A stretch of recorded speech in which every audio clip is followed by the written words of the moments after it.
I'm going to show you my process for getting the driver's side valve cover off. I have a leak and it's a new valve cover and a new valve cover gasket, so I think the mechanic over-tightened it and damaged my gasket. I can't get the truck to start right now. It was -1 tonight. I'll just have it plugged in for a little bit and get it started once the valve cover is off. I was going to pull it forward, but it's okay where it is. Let's get started. Take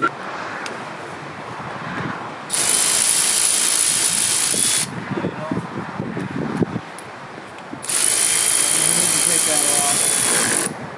I can take this off.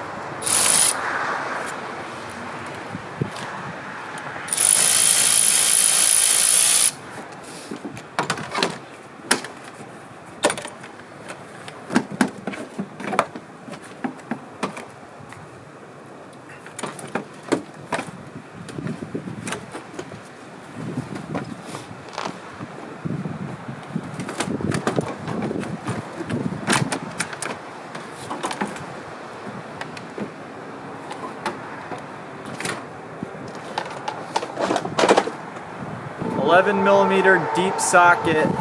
My 1/2-inch socket is deep enough for this.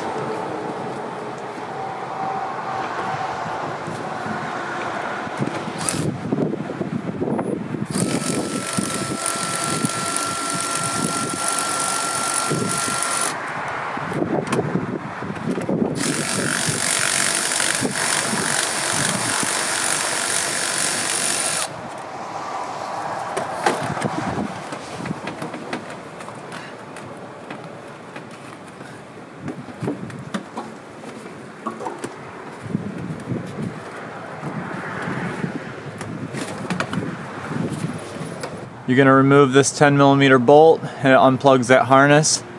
And then the harness has a button right here that allows it to be released from that metal bracket.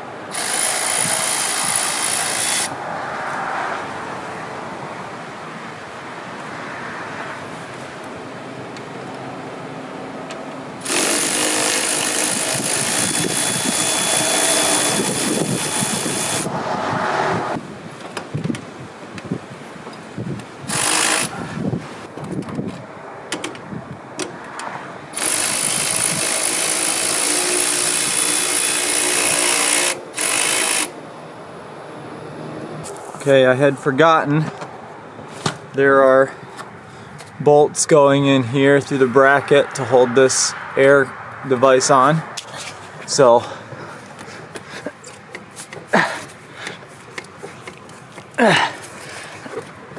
and you have to lift up on it because the crankcase ventilation is up and down, and then you can jiggle it free and that green thing pops out of it.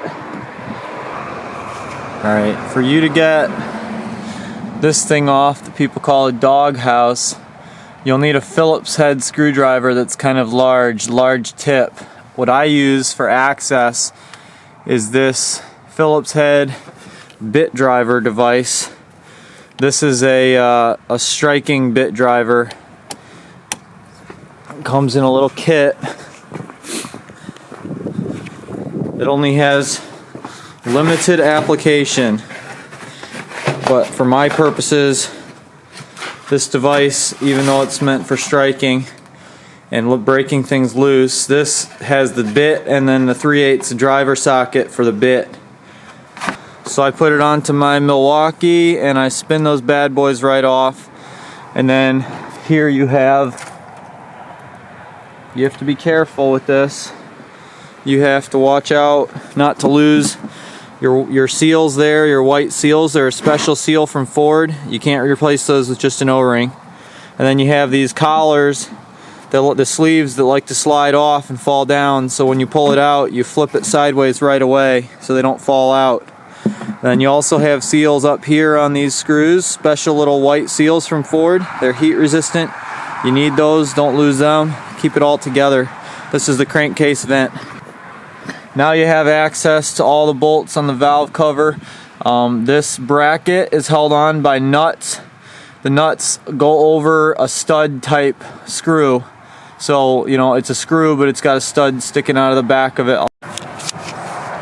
Okay, the way that you get this harness out is there's a button. I use this socket to push on it like this. Push down, and that frees it up to move the harness in this direction and come off that tab. Now you have access to get to your bolts. So these plugs, this plug that's blue is very fragile. You have to push down on this tab and upward on the harness, and they get really tight and stuck, and I don't know why, but these always break. I installed a brand new one over there, not even on such a cold day, and the plastic on the harness broke, and now when you shove it in there, it doesn't click into place. But I'm not replacing that harness over that because it still runs. But you got to be careful with these harnesses. Be careful with these harnesses. Be careful not to break this blue harness, and the hard bolt to get to is way back in that corner there. I like to use a round head ratchet because you can pin down the keep the socket from moving back against the ratchet mechanism by just putting your thumb against it. As I was laying over the engine, I had this ratchet right here over the bolt, okay? And there's no room here. The valve cover leans more like this, okay? So I was down here ratcheting this, and then also once you're here, once you have it loosened up, you can just slide your right hand in through here and your left hand in through here, and you take both fingers and you just twiddle the bolt with both fingers like that, and it shouldn't be too hard to turn as long as it wasn't over torqued really bad before. The threads will be great. Oh yeah, these are 13 millimeter bolts. I'm sorry about that. 13 millimeter, and you should use a 6-point because people always over tighten these, and a 12-point might not be able to turn the bolts. Before I remove my valve cover harness, I want to run the truck with this installed so that I know that the truck starts, because if I can't start the truck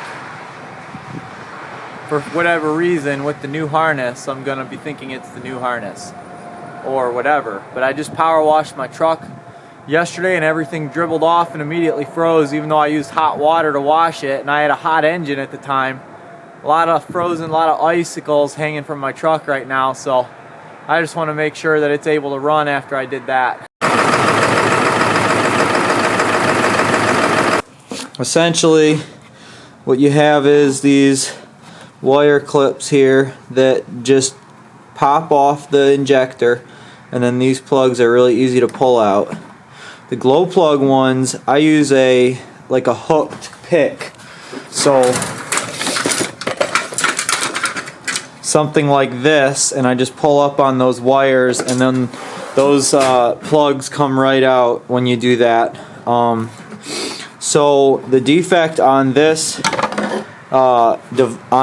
here, I can feel it, but you can't see it. But the guy that installed this cranked down so hard on this bolt right here that he compressed the rubber inside the gasket material. It didn't even. This is where it wasn't sealing right here. That had to be where it was. It was over tightened badly, and that's actually true around all these bolts. This rubber kind of sticks up. I can feel it even through my glove. But when you feel it by the bolt, you can't even feel the rubber. It's been over tightened. That's the entire problem.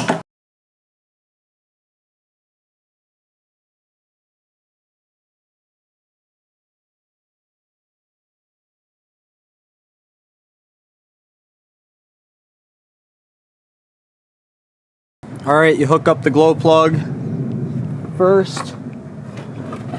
I like to use a nice long pair of needle nose pliers but you just grab the plastic part of the wire plug and you just jam it onto the glow plug. And then these wire plugs that go into these, you kind of have to orient them. They plug in an upwards direction, so you got to kink the wire a little bit and then plug it in and pull your wire up to clasp it on. And then make sure none of your wires are in the way of the valve cover where it goes on and blocks that seal, because if those wires are under it, obviously it's not going to seal. So then I took my torque wrench. Once I had these all snug-ish, I took my torque wrench and I started from the middle, worked my way to the outer ends, everything to 98 inch pounds, and then made sure to recheck the torques on these ones here at this end. This is where my leak was, but not to surpass the torque. And now I'm just going to hook up the harness, and I'm going to mount my bracket with the two nuts onto these two post type,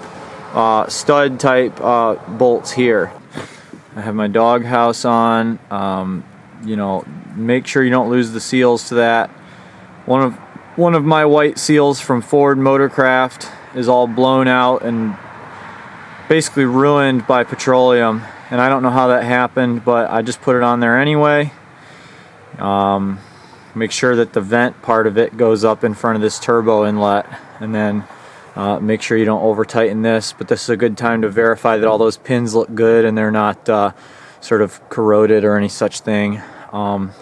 And then obviously don't over tighten these bracket nuts. It could potentially cause problems with your torque specs down below. I got my intercooler line on, I got my air filter line and everything. Remember those two screws down there, they're easy to lose. And so you want to try to put those in really carefully, because they'll fall down from right there if you drop them, and they'll disappear. And I've lost them before. So yep. So now we are all back together and good to go, and I am going to run the truck, and hopefully we will not have any more leaks coming out of this area under here by the valve cover.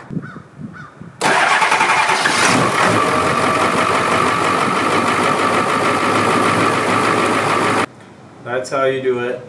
It's not that hard of a job. It helps to have electric tools, but if you don't have them, you just might want some extra extensions, maybe a couple different lengths. Sometimes getting these off can be really tough, so you might want to have a bigger ratchet with you, like a 3/8 or a 1/2 inch even. I used a 1/2 inch to break off the ones that were locked on from somebody before me. But don't forget to plug in the harness. If you don't plug it in, the truck might start and run really bad because it's running on 4 cylinders. But yeah, so and then once you replace it, you know, watch for leaks. There's no point, if you did it yourself, there's no point in going through all that trouble and then not checking your work.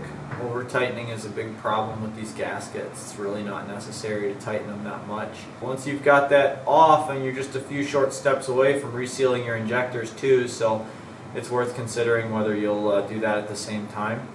But you know, this was just done in a matter of hours, and really could have been done probably in 45 minutes or so if I had the part there, if it wasn't super duper cold outside, and if I wasn't videoing. It's not really an extensive job. Good luck out there.